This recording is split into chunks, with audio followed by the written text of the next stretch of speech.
Isaías capítulo 11. Isaías 11, vamos ler a partir do primeiro versículo.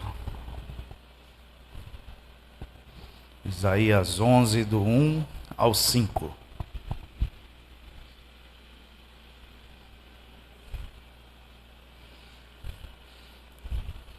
Diz assim, Isaías 11, versículo 1. Do tronco de Jessé sairá um rebento, e das suas raízes um renovo. Repousará sobre ele o Espírito do Senhor, o Espírito de sabedoria e de entendimento, o Espírito de conselho e de fortaleza, o Espírito de conhecimento e de temor do Senhor.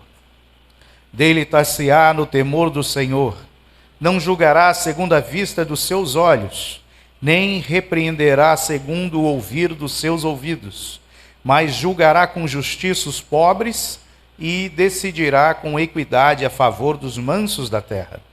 Ferirá a terra com a vara de sua boca, e com o sopro dos seus lábios matará o perverso.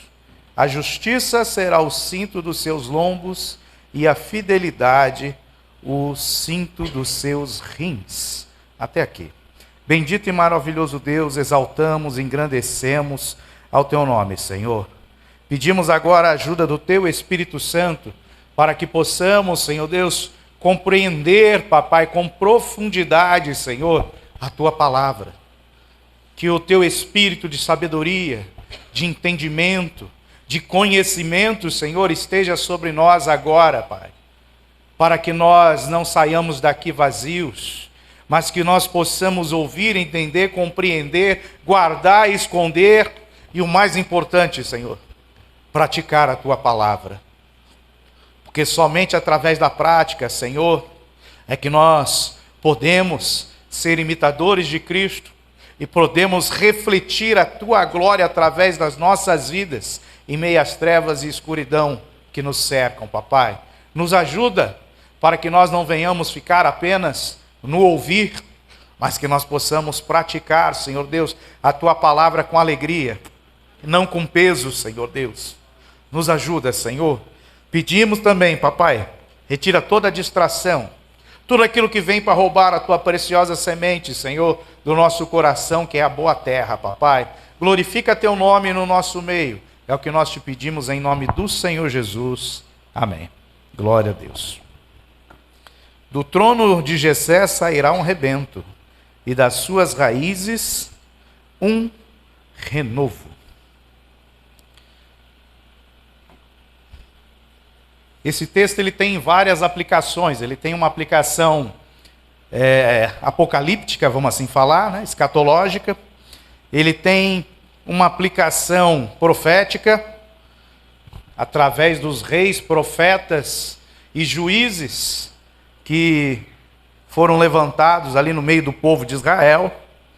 E esse texto tem uma aplicação linda para os nossos dias como igreja.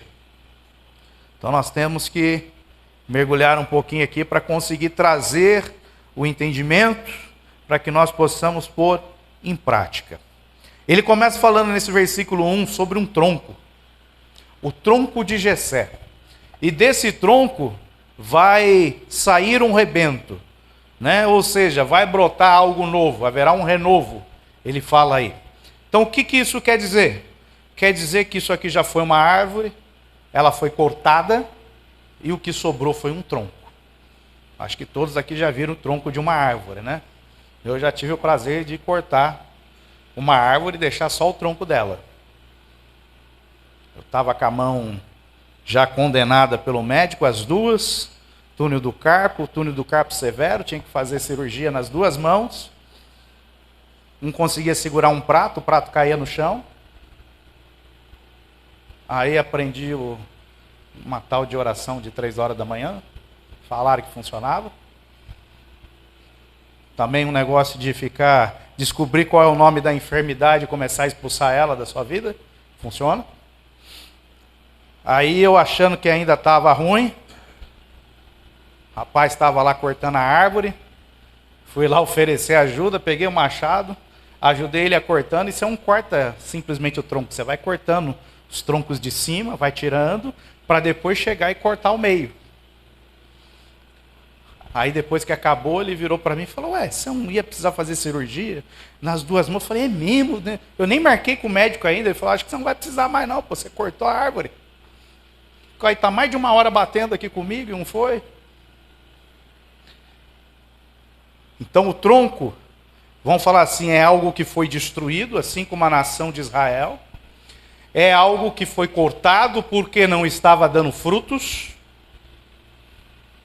Mas permaneceu o tronco, ou seja, o Senhor não tirou de uma só vez. O Senhor ainda deixou o tronquinho lá, que ainda haveria uma esperança, caso eles se arrependessem e se voltassem para o Senhor. Porém, no reino de Deus, Eclesiastes, capítulo 3, se eu não me engano, lá fala que para tudo embaixo do sol, ou seja, tudo aqui nessa terra tem propósito. Para todo propósito tem um tempo. Então Deus ele vai dando tempo. Né? Então tem um tronquinho aqui que foi destruído, mas se você ler o capítulo 11 todo, você vai ver que é uma promessa que ainda será restaurada. E no nosso amigo, eu vou ler alguns textos hoje, tá? Então se tiver Bíblia, abra a Bíblia. Um dia eu vou desligar esse troço aqui, para todo mundo trazer Bíblia e começar a manusear a Bíblia. Jó capítulo 14. Jó 14. Vamos lá. Jó capítulo 14.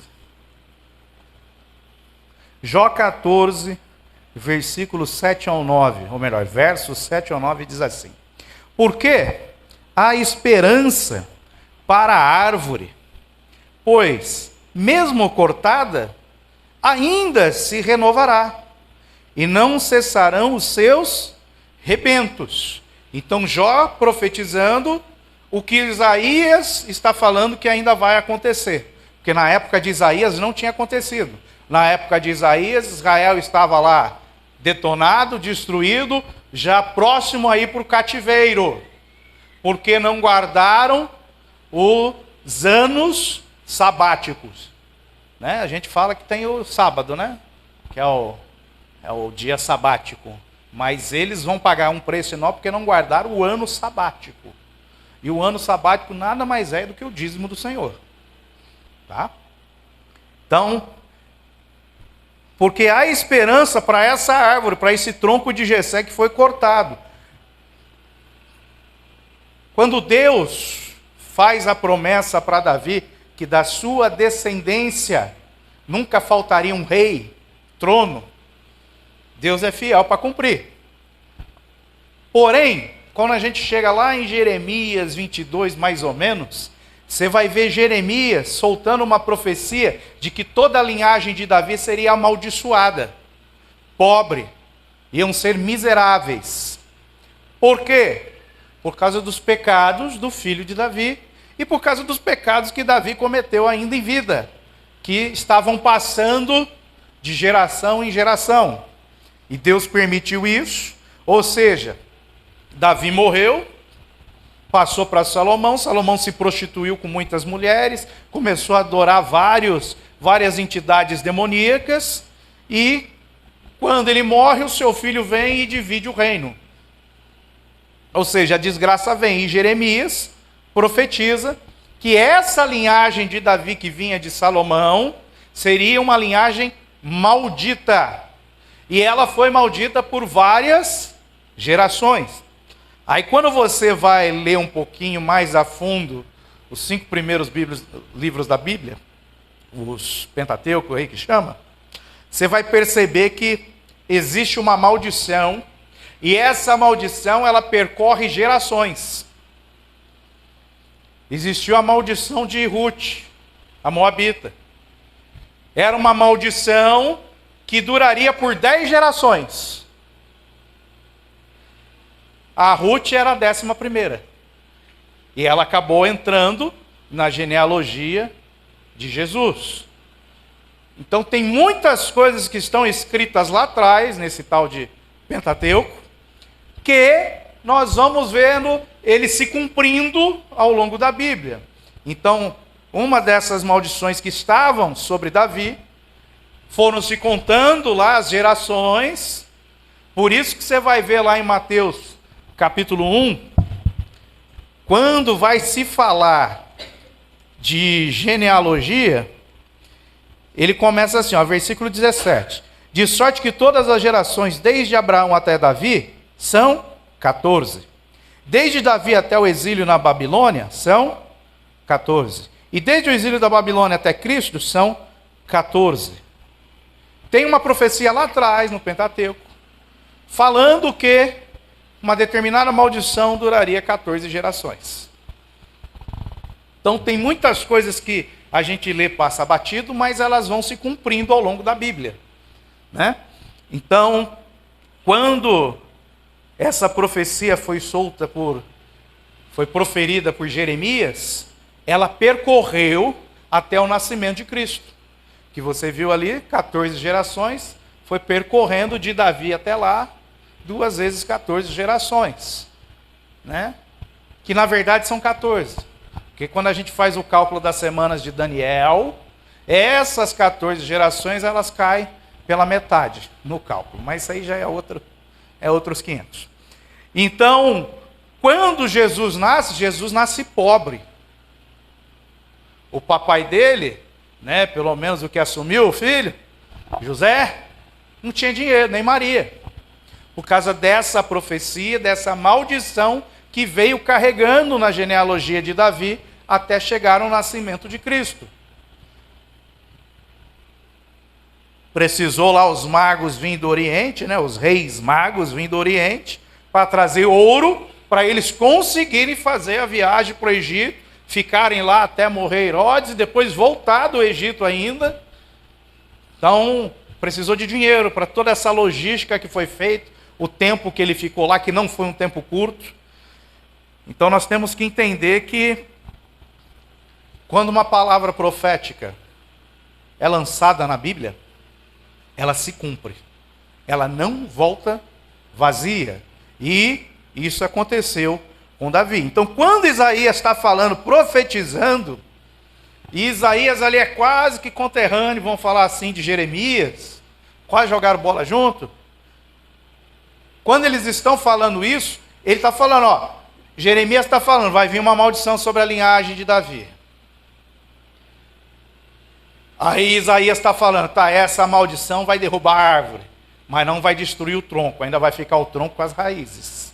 E Jó, muitos anos antes deles, Jó pega e fala esse texto, ó, porque há esperança para a árvore, pois mesmo cortada, descendência de Davi, ainda se renovará quando o Messias vier na terra, Jesus.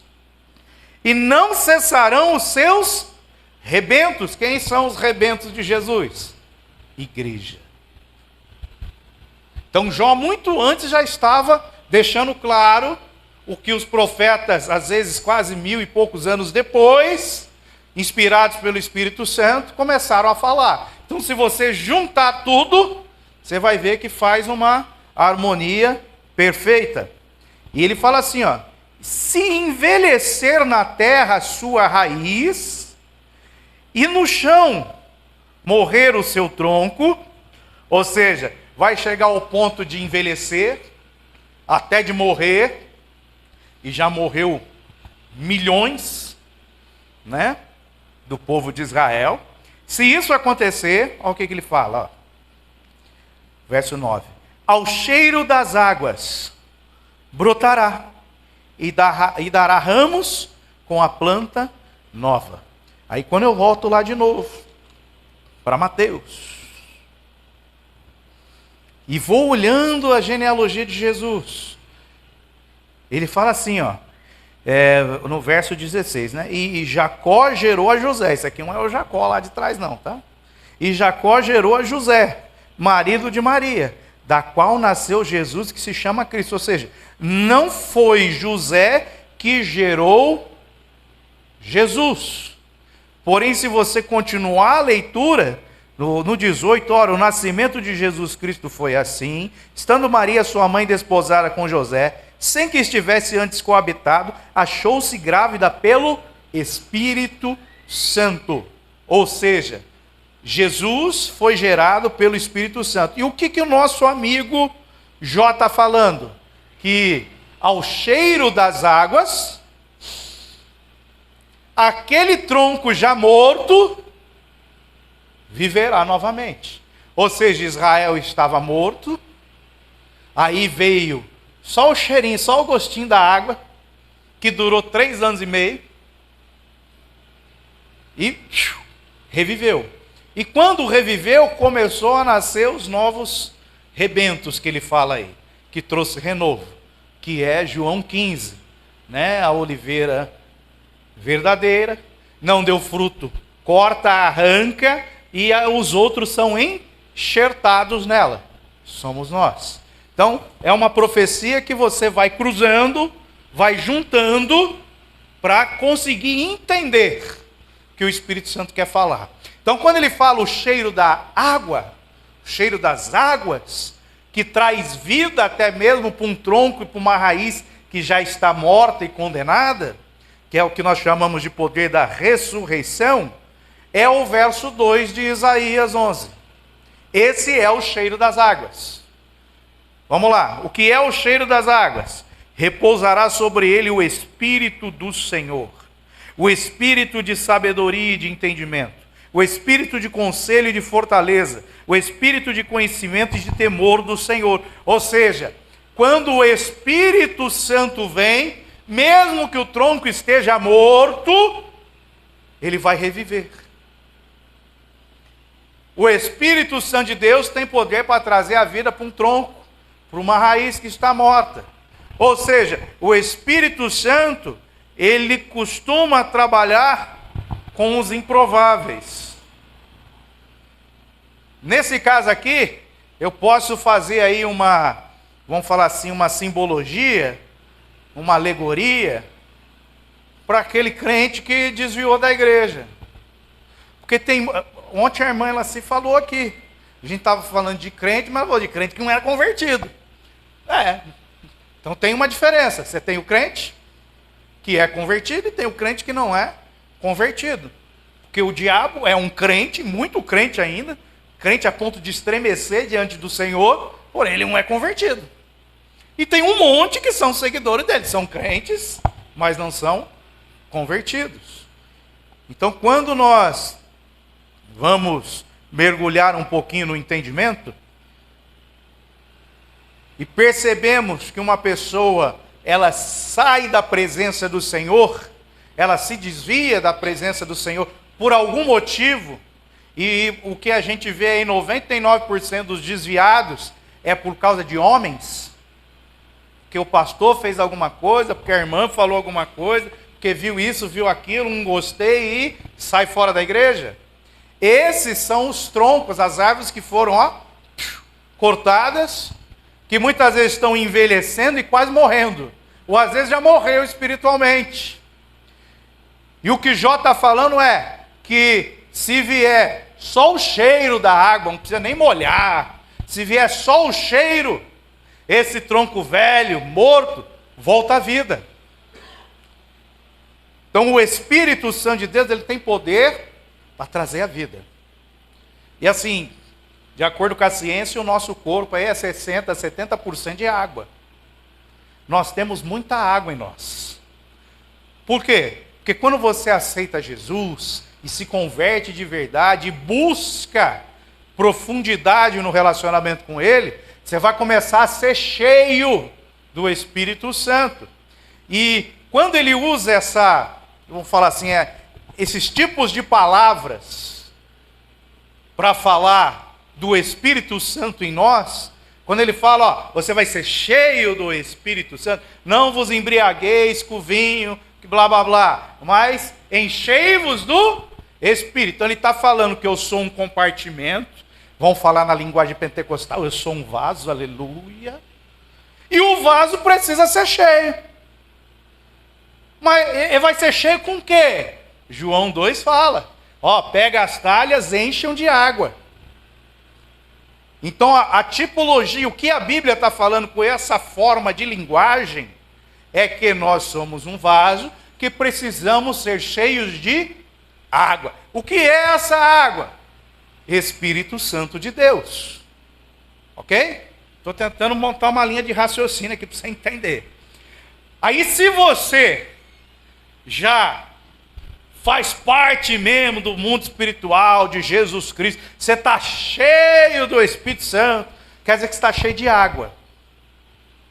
Aí quando você passa perto de uma pessoa que está morta, de um tronco envelhecido, de uma raiz aí ó, que já está desfalecendo, quando você chega perto dela, quando você começa a falar, você não precisa pegar seu suor e ficar lançando nela, daquela babada, cuspida, igual Jesus fez com o cego. Bom, pode ver, filho. Aí ele viu. Não precisa. Porque só de você ficar perto, estando cheio, ela vai sentir o seu cheiro. Qual é o seu cheiro? É o cheiro das águas. Porque você está cheio. E quando ela sente o cheiro, ela começa, a reviver, a ter vida. Então um vaso cheio de água é um vaso cheio do Espírito Santo que começa a exalar um odor. Um cheiro. Que quando você chegar perto do tronco, da raiz, mesmo que esteja morta, vai reviver. Então o que eu preciso? Ser cheio do Espírito Santo. É o que ele está falando. É o que Jó está ensinando, ó, milhares de anos lá atrás, 2.700, sei lá quantos anos antes de Cristo, que ele é da época do pai Abraão aqui, lá atrás ele já está ensinando. Então eu preciso ser cheio. Se eu ser cheio, eu chego perto das pessoas, às vezes você não precisa nem orar para ela ser curada. Só de você chegar perto, ela já é curada. Porque o cheiro da água vai trazer vida. Mas é o vaso aqui que tem que ser cheio. E isso não é fácil, ser cheio. Muitas vezes, para você encher o vaso, você tem que cavar poço. Tem que cavar fundo. A hora que você cava o poço, o inimigo vai lá e tapa ele. Aí você tem que cavar outro. E detalhe, o único poço que permanece aberto, isso lá está na história de Isaac, lá em Gênesis. O único poço que permanece aberto é aquele que tem água viva. Ele cavou, taparam, até que ele achou um poço de água viva. O que é esse poço de água viva? É aquela água que vai encher o vaso, que vai exalar o cheiro, que vai ressuscitar os mortos. Não é qualquer água, não é de qualquer jeito. Precisa ter água viva. Por isso que Jesus fala lá em João 4, para a mulher samaritana. Vamos ver o que ele fala lá? Vamos falar errado? João 4. João capítulo 4. Quando ele chega lá diante do poço de Jacó, ele encontra com a mulher samaritana. Versículos... Vamos partir do 7 aqui. Não, vamos pular mais para frente. Vamos pular para o 10. Replicou-lhe Jesus. Não, vai para o 7 para contar a história toda. E nisto veio uma mulher samaritana tirar água. Ela estava indo lá no poço de Jacó tirar água. Nisso veio a mulher samaritana tirar água. E disse-lhe Jesus, dá-me de beber. Pois seus discípulos tinham ido à cidade para comprar alimentos. Então lhe disse a mulher samaritana, como sendo tu judeu, pedes de beber a mim, que sou mulher samaritana? Porque os judeus não se dão com os samaritanos. Replicou-lhe Jesus, se conheceras o dom de Deus, e quem é o que te pede, dá-me de beber, tu lhe pedirias, e ele te daria água viva. A água que o nosso amigo Isaac, quando achou o inimigo, parou de tapar o poço. Quando ele achou, ele conseguiu uma aliança com o rei da terra onde ele estava, que lhe trouxe uma prosperidade fora do normal, a água viva. E continua.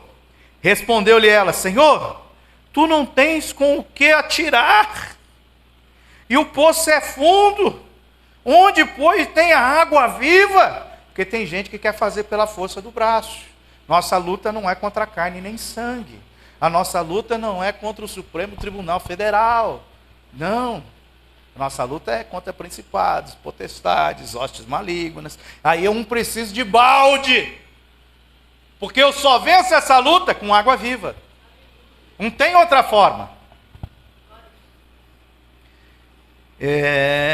12. És tu porventura maior do que Jacó, o nosso pai, que nos deu o poço, do qual ele mesmo bebeu, e bem assim seus filhos e seu gado? Afirmou-lhe Jesus, bem humilde, bem simples. Quem beber desta água, tornará a ter sede. Aquele, porém, que beber da água que eu lhe der, nunca mais terá sede. Pelo contrário, a água que eu lhe der, será nele uma fonte a jorrar para a vida eterna. Então, a tal da água viva, quando você acha, e você enche o seu vaso,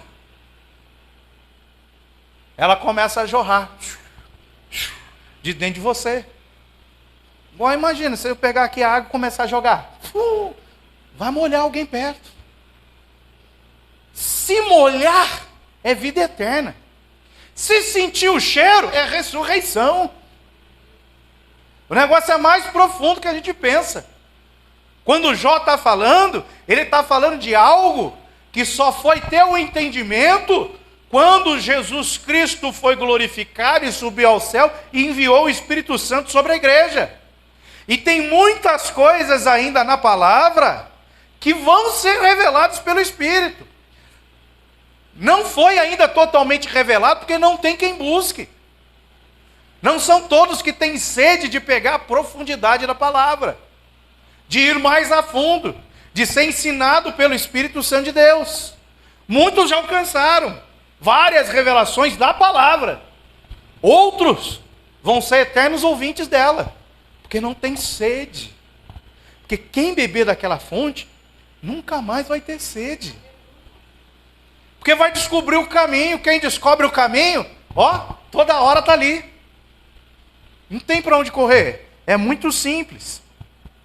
Então, quando Jó faz essa promessa, ela está falando, pode ser o improvável, pode ser o desviado que está morto, pode ser uma pessoa que nunca ouviu falar de Jesus, um tronquinho morto lá, não sei aonde, pode ser aquele que está jogado nas drogas, na prostituição, na imoralidade, não interessa.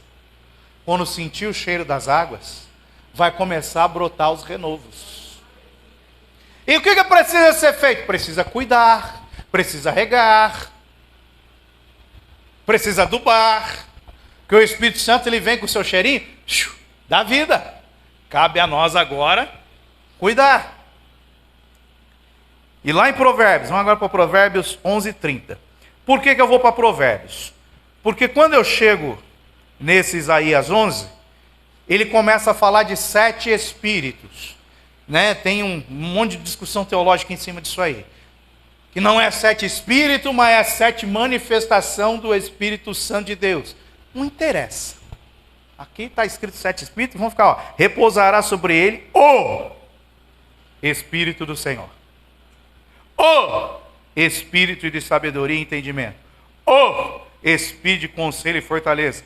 O Espírito de conhecimento e de temor do Senhor. O dá a direção, o entendimento certinho e definido, falando que é uma única pessoa. Então nós temos 7 espíritos. 7 espíritos. Esses 7 espíritos trabalharam na vida de Jesus desde quando ele nasceu. Desde quando ele nasceu. Quando ele era lá adolescente, seus pais o perderam em Jerusalém, voltaram na caravana, encontraram ele aonde? No templo, discutindo com os doutores da lei. O que você precisa ter na sua vida para discutir com um doutor quando você tem lá 14, 15 anos de idade? Conhecimento. Só que você pode ter o conhecimento e não saber aplicá-lo. Você pode falar bonito que você conhece, mas você precisa de entendimento para mostrar que além de conhecer, você sabe como que aplica. E quando em Isaías 11:2 ele coloca esses 7 espíritos, a gente às vezes pode chegar até a confundir um pouco um com o outro, mas eles são totalmente diferentes, cada um tem a sua função. Tem uma galera aí que vai estudar escatologia, ele pega 7 cartas para 7 igrejas, e eles falam que cada um desses espíritos se manifestou num momento para cada uma daquelas igrejas. Já estudei isso. É bonito você falar, lá na igreja de Éfeso era o Espírito do Senhor. Na igreja de Esmina, não sei o que, era tal. Na outra era do entendimento, que aconteceu isso na época e tal. É muito bonito, é lindo. Só que são 7 espíritos, o Espírito Santo é um. Eu creio que quando ele se manifesta na sua amplitude, na sua totalidade. Como ele se manifestou em Cristo, nós vemos os 7 espíritos no ministério de Cristo, eu creio que ele se manifesta totalmente também no meio da igreja. Então é na igreja tal que tem um espírito, na igreja tal que tem outro. Não, ou tem ou não tem. Acabou-se. Né? Mas é bonitinho, legal. Você pode estudar que é muito bonito. Então, ele começa falando aqui, do Espírito do Senhor. Tu aceitou Jesus, eu sou um tronquinho morto. Aceitei Jesus. Senti o cheiro da água. Ouviu o apelo, sentiu o cheiro da água. Aceitei Jesus, aleluia. Quem vem habitar em mim? Eu sou templo de quem? Do Espírito do Senhor, está escrito aqui. Então repousará sobre ele o Espírito do Senhor. É uma sequência que tem que ser obedecida, porque é bíblica. Porém, tem um aí que é preferido de Jesus, que tem que ser o nosso preferido também. Mas a sequência normal é essa que está aqui, vamos entender. Então, aceitei Jesus, vem o Espírito do Senhor. Qual é o próximo passo? Qual é o Espírito que tem que se manifestar na minha vida, depois que o Espírito do Senhor vem habitar em mim? Qual é? Espírito do quê? Sabedoria. Está todo mundo com a Bíblia igual, né? Provérbios 11. Vamos lá para Provérbios capítulo 11. Provérbios 11, nós vamos ler o versículo 30. Por quê? A sabedoria do mundo não é a sabedoria de Deus. Eu preciso ter isso muito claro. A sabedoria do mundo não é a sabedoria de Deus. O que é a sabedoria de Deus? Vamos lá. Provérbios 11, 30. Ele diz assim, o fruto do justo é árvore de vida. Olha que coisa linda. O fruto é árvore. O fruto é árvore. Como que a gente planta uma árvore? O que eu uso para plantar ali no chão? Uma semente. A semente vem da onde?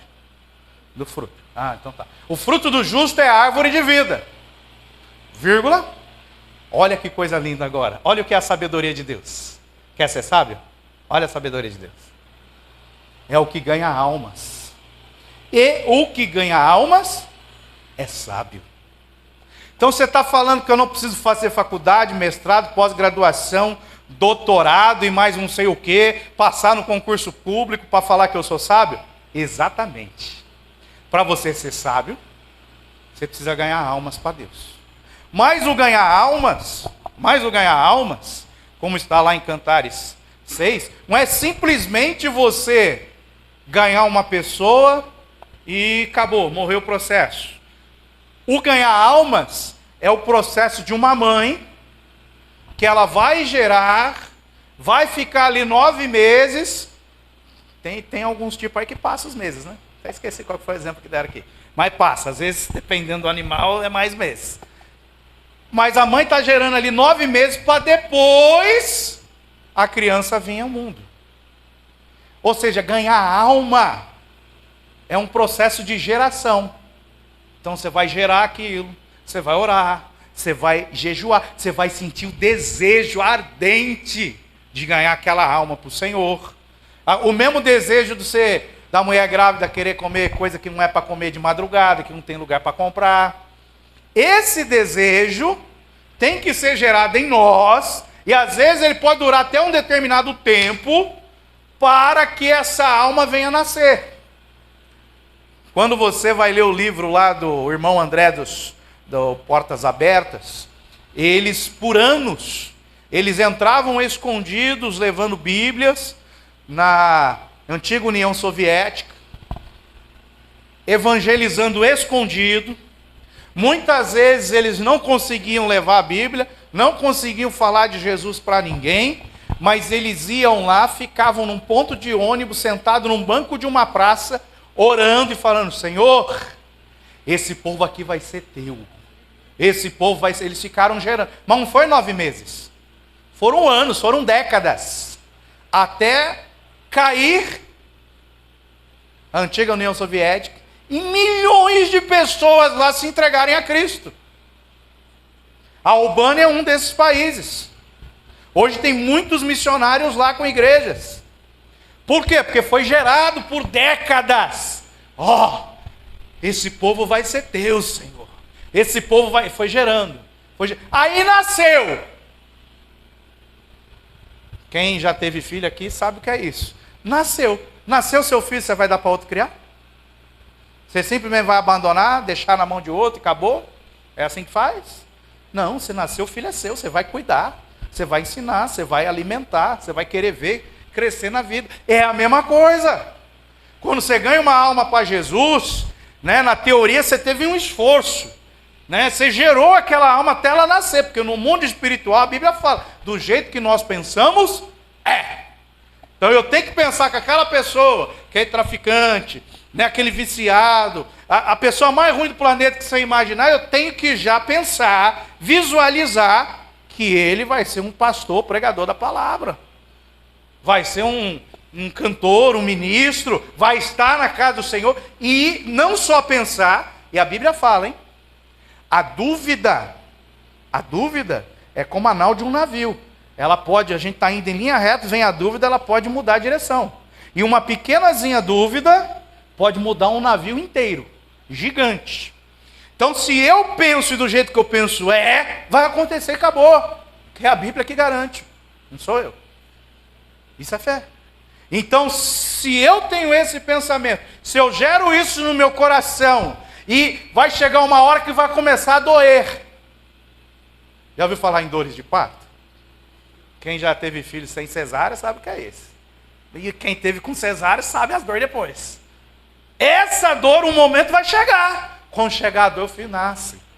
E quando o filho nascer, você não pode jogar para os outros criar. O filho tem que ser seu. Você tem que trazer para você. E quando nós fazemos isso, nós somos sábios. Então, sábio é quem ganha alma para o Senhor. E o fruto do justo é a árvore da vida. Então, a sabedoria está ligado com almas. Então, sábio é aquele que ganha, sábio é aquele que discipula, sábio é aquele que cuida, que não despreza, que não deixa de dar atenção, independente se a pessoa é legal comigo, não é, se ela é um improvável, ou se ela é o meu amiguinho, eu tenho que entender. A sabedoria está ligado com ganhar almas para Deus. Por isso que a sabedoria do mundo não é a sabedoria de Deus. Espírito de sabedoria. Ainda em Provérbios, você volta lá para o capítulo 2. Vamos ler um pouquinho do que o nosso amigo Salomão ensina aqui. Ele fala assim: filho meu, se aceitares as minhas palavras e esconderes contigo os meus mandamentos, para fazeres atento é um acraseado, a sabedoria, o teu ouvido, e para inclinares o coração ao entendimento. Olha, ele está falando assim, ó, para fazeres atento à sabedoria, o teu ouvido. Ou seja, o teu ouvido, vou inverter, tem que estar atento ao que a sabedoria está falando. A sabedoria falou em Provérbios 11:30. O que a sabedoria falou? Que sábio é ganhar almas. O nosso ouvido tem que estar atento ao que a sabedoria está falando. Tem hora que a sabedoria começa a gritar. Ela grita, ela dá até chilique. Provérbios 1:20. Presta atenção, hein? Grita na rua sabedoria. Nas praças levanta a voz. Do alto dos muros clama. À entrada das portas e nas cidades profere as suas palavras. Até quando, honestos, amarei a necessidade? E vós, escarnecedores, desejarei o escárnio? E vós, loucos, aborrecereis o conhecimento? Atentai para a minha repreensão, eis que derramarei copiosamente para vós outros o meu Espírito. E quando o Espírito vem, olha o que acontece. Quando o Espírito vem sobre nós, já até perdi onde está escrito aqui. Quando o Espírito vem sobre nós, e vos farei saber as minhas palavras. Então, parte do pressuposto que você aceitou Jesus, o Espírito Santo veio sobre você. Quem te faz conhecer a Bíblia é o Espírito Santo. É por isso que você conhece tudo de Bíblia. Porque você tem o Espírito Santo. Quem não tem o Espírito Santo, não conhece Bíblia. Você pode tocar bonito, você pode cantar bonito, você pode pregar bonito, mas se você não tiver o Espírito, você não conhece a palavra. E tem crente, né? Crente, não convertido. Não está nem aí para a palavra. Infelizmente. É porque não tem o Espírito.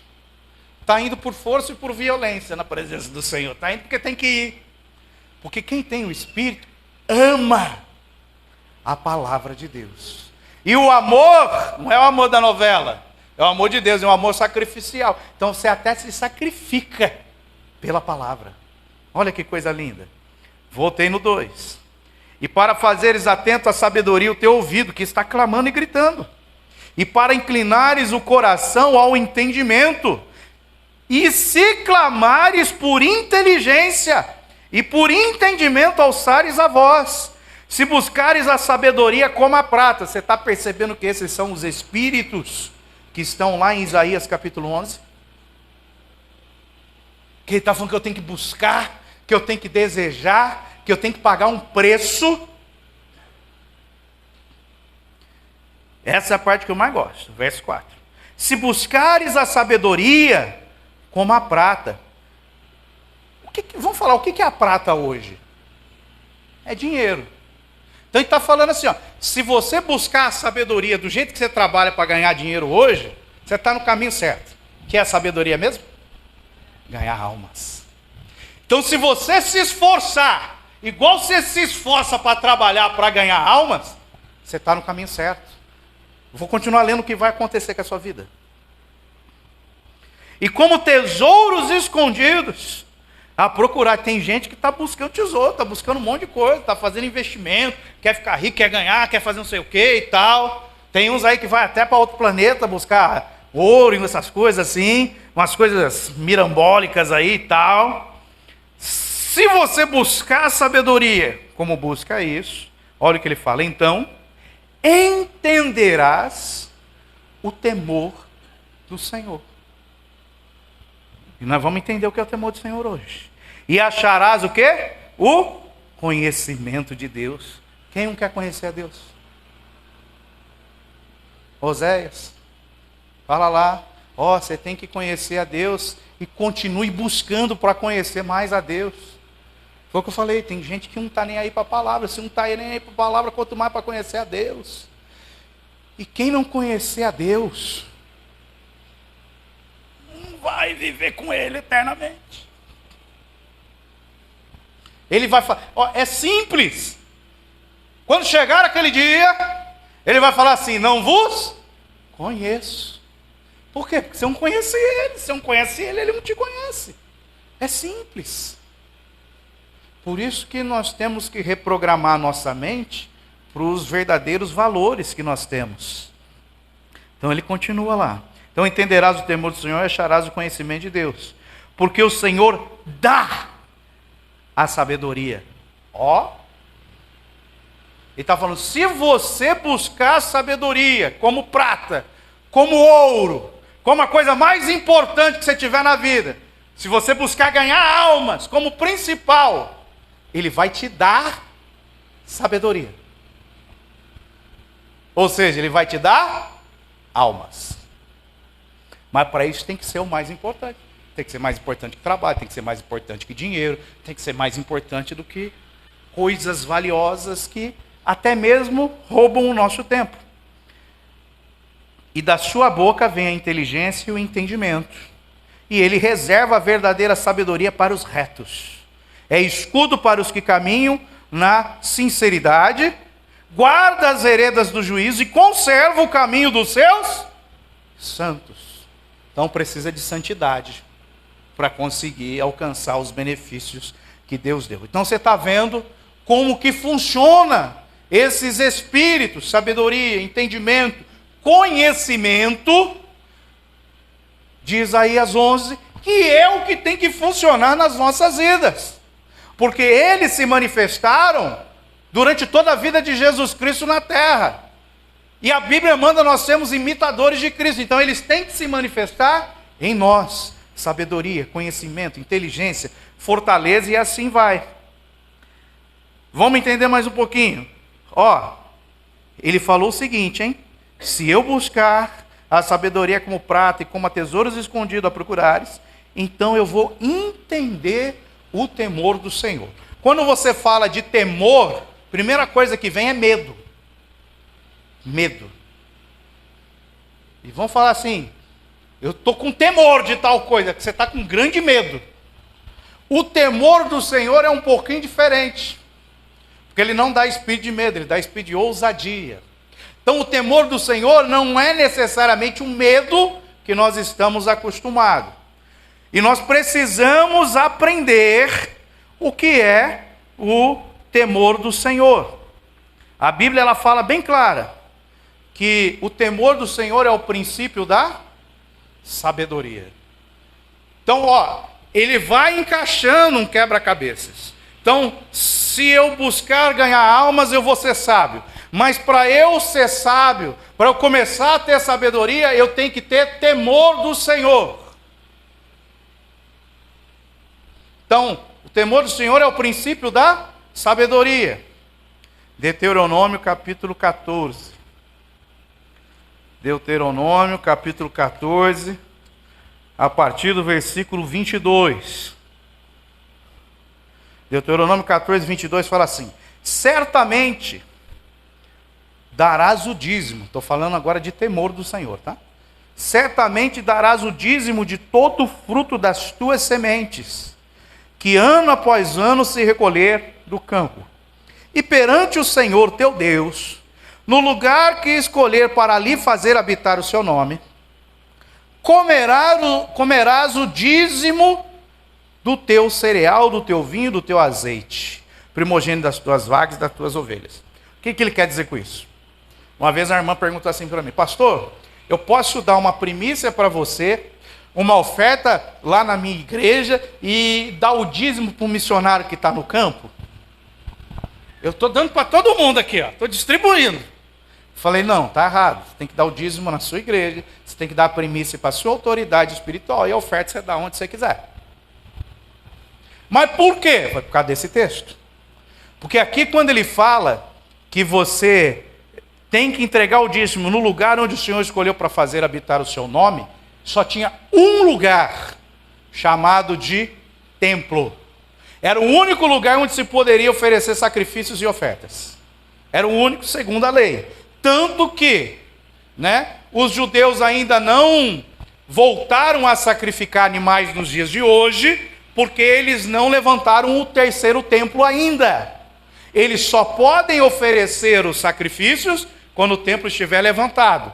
Porém, o local do templo ser levantado é onde está uma mesquita chamada de Mesquita de Omar, a Pedra Preta. Aquilo tem que ser destruído para que o templo seja novamente levantado e volte a ter sacrifícios lá em Israel. Então hoje eles não podem.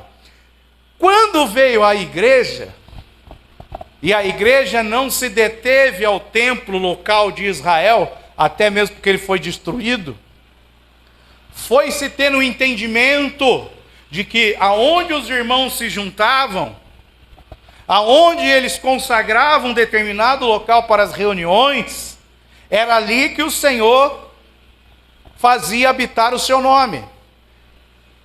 Então as igrejas passaram a ser o lugar aonde o Senhor fez habitar o seu nome.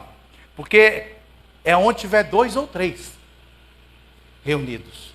Onde você fala, eu sou igreja, não preciso de ninguém. Está errado. Na minha Bíblia fala que você é membro da igreja. Na minha Bíblia fala que quando nós nos juntamos, que aí sim a igreja de Cristo na terra se manifesta. E o próprio Senhor Jesus, onde tiver 2 ou 3, não é você sozinho, que ele vai se fazer presente. Então ele está falando, ó. Então o lugar onde ele fazer para habitar o seu nome, na igreja. Aí ele deixa mais claro, que você pode ir em qualquer igreja. Ele fala, mas aonde você comer, aonde você se alimentar, e a palavra de Deus é o pão da vida, diz a Bíblia. Então aonde você se alimenta, aonde você congrega, é o lugar para você entregar o seu dízimo. Aí a irmã lá mudou as ideias, começou a entregar o dízimo na igreja dela, que ela nunca tinha dado, congregando mais de 10 anos na igreja. Então você dá o dízimo aonde você congrega, aonde você se alimenta. E ele continua assim, mas por que eu tenho que fazer isso? Dar o dízimo. Por que Deus instituiu o dízimo dessa forma? Está escrito aí, ó. Para que aprendas a temer o Senhor teu Deus todos os dias. Pastor, eu quero ser ganhador de almas. Não é dizimista, não vai conseguir nada nessa terra. Por quê? O dízimo é para você aprender a temer.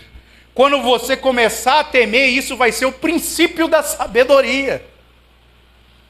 Vai ser o início, bem lá embaixo. Então Deus ele vai deixando uma sequência, uma cadência. Com isso, eu aprendo o que está escrito lá em Hebreus 10. Não deixei as vossas congregações, como é costume de muitos.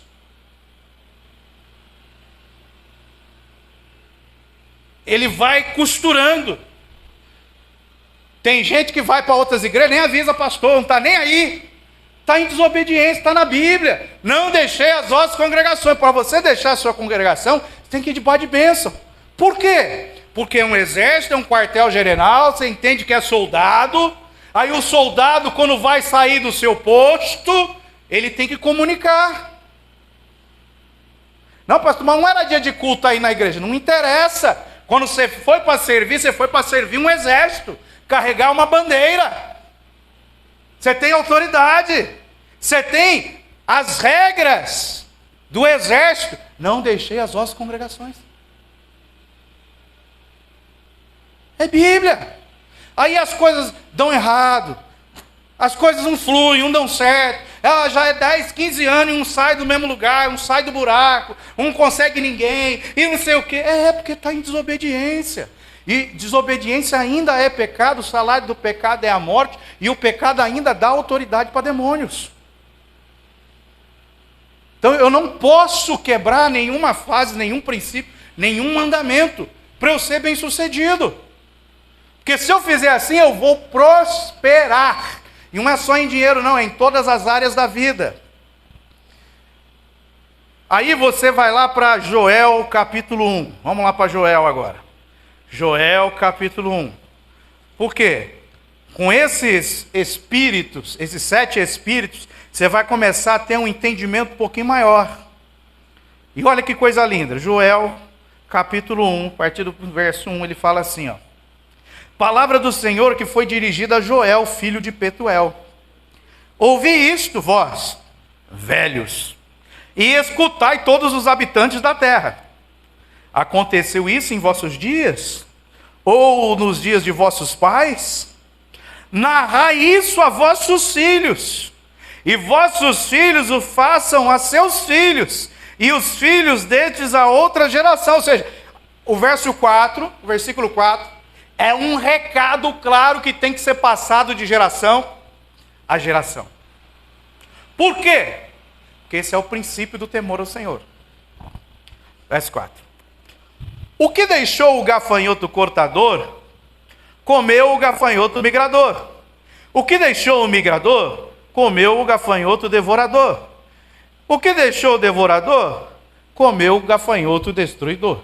Quem está falando é o seguinte: deu alguma coisa errada? Vai ficar pior, pode ter certeza. E essa coisa pior, ela piora 4 vezes. Então, você está lá, deu alguma coisa errada, aconteceu alguma coisa que não era para acontecer na sua vida. você vai ver que outra coisa pior vai acontecer. Parece que o mundo começa a desmoronar tudo de uma vez.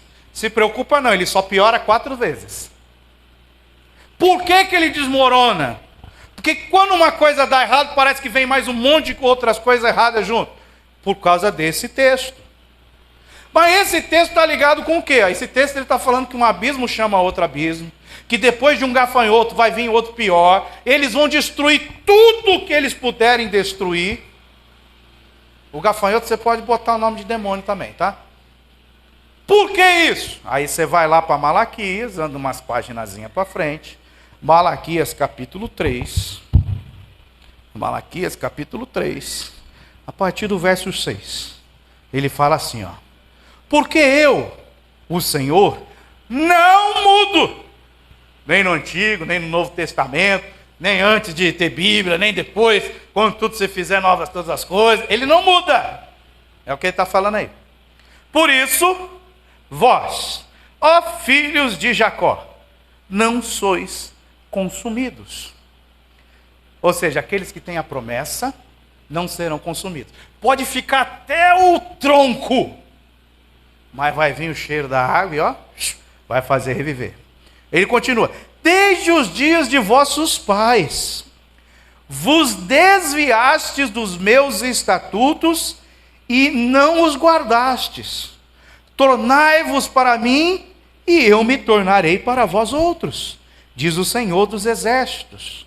Mas vós dizeis: em que havemos de tornar? O que eu estou errando? Aí ele no versículo 8 vai começar a dar a entender o que ele está falando. Roubará o homem a Deus, todavia vós me roubais, e dizei: em que te roubamos? Aí agora ele vai deixar claro, nos dízimos e nas ofertas. Verso 9. Com maldição sois amaldiçoados. Olha os gafanhotos. É tudo no plural, hein? Com maldição vós sois amaldiçoados. Porque a mim me roubais, vós, a nação toda. Aí ele fala assim: trazei todos os dízimos à casa do tesouro, para que haja mantimento na minha casa. E provai-me nisto, diz o Senhor dos Exércitos, se eu não vos abrir as janelas do céu e não derramar sobre vós a bênção sem medida. Presta atenção, hein? Por vossa causa repreenderei o devorador, para que não vos consuma o fruto da terra.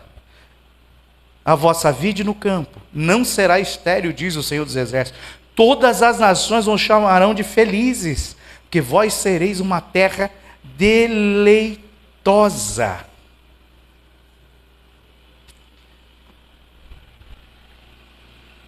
Prosperidade, saúde, felicidade. Está ligado com dízimo e com ofertas. Por que eu estou falando isso? Porque se você for um dizimista e ofertante fiel, esses demônios, gafanhotos, cortador, devorador, não sei o quê, eles não te tocam, eles não tocam na tua casa e na tua família. Você não vai pedir dinheiro emprestado, você vai ter dinheiro para emprestar, diz a Bíblia. Você vai vender saúde. Mas, se eu for um dizimista, eu fecho a boca ali do devorador, e de acordo com o Deuteronômio, eu começo a ser temente a Deus. E ser temente a Deus é o princípio da sabedoria. Agora eu entro em Isaías 11, versículo 3. Porque de todos os 7 espíritos que estiveram presentes na vida do Senhor Jesus, tem um aí que é o favorito dele. Olha qual que é o favorito dele. Deleitar-se-á no temor do Senhor. Ou seja, ele se alegra, ele vai alcançar um auge, um nível de felicidade tão grande no temor do Senhor. E é esse temor do Senhor, não é o medo que vai vir sobre as nossas vidas, porque muitos dos antigos na igreja levavam isso, vamos falar assim, no literal, como eu vou falar assim, com o sentido de temor, de medo. Então eles foram ensinando às gerações que Deus é ruim, que Deus castiga, que Deus não sei o quê. Foi na base do medo. Foram ensinando os filhos na base do medo. Deus é terrível. Aí o filho já vai crescendo com medo de Deus, vai desviar. Não tem pra onde correr. Pai que bota medo, que usa, troca como medo para qualquer outra coisa, vai perder o filho. Acabou. Porque Deus não nos deu espírito de medo. Quem está dando é o pai para o filho. E o filho não vai se relacionar com o pai que põe medo. Por isso que muitos filhos de pastor, filhos de crente, tu desvia. Porque eles foram ensinados através de medo e não de temor. Se você entregar o dízimo, as ofertas, é o princípio de temor, o que tem a ver se entregar o dízimo e oferta com medo? O conceito de Deus é diferente do conceito do mundo. O que ele está falando é o seguinte: eu tenho que ensinar as gerações, ensinar os nossos filhos a praticar a palavra. A prática de palavra é o temor ao Senhor e não medo. Então, se eu ensinar o meu filho desde cedo a amar, a pôr em prática os mandamentos de Jesus Cristo, ele não vai se desviar do caminho quando crescer. Por quê? Porque eu não estou lidando com ele usando o medo como uma moeda de troca. E muitos pais foram ensinados pelos seus pais que assim foi, gerações, muitas gerações aí na história da humanidade, até chegar nos nossos dias, a trabalhar com medo. Na área empresarial, até pouco tempo atrás, não tinha esse negócio de liderança. Era chefia, era medo. Se um fizer, vai ser demitido. Se um não sei o que, é tudo na base do medo. Aí fala, aí os funcionários faziam por medo, né? Só que aí você não tinha, não via eles como liderados, eles não eram motivados, e não sei o que, agora tem um negócio de liderança. Por quê? Porque não se está trabalhando mais com medo e se está obtendo mais resultados. Então nós temos que desfazer essa questão do medo. Por isso que dos 7, o que mais alegrava Jesus era o temor do Senhor. E o temor do Senhor é você praticar a palavra de Deus. Ensinar os nossos filhos a amar a Deus é você ensinar eles a praticarem a palavra. Não é igual eu vejo, às vezes, alguns vídeos, tá lá a mãe ensinando o filho a adorar, aí a mãe fica com os olhos fechados lá, com o bracinho para cima, deita no chão, fica de joelho. Aí a criança, ela faz pelo exemplo. Aí a criança vai lá e fica também. Que coisa linda. Aí está lá a música. Ela está ensinando a praticar a palavra? Não, ela está ensinando a criança a fazer movimentos com o corpo, como se fosse a verdadeira adoração em espírito e em verdade. Por quê? Porque a criança imita. Não, você quer ensinar seu filho a amar a Deus? Para que ele nunca se desvie do caminho da presença dele? Ensina a praticar a palavra.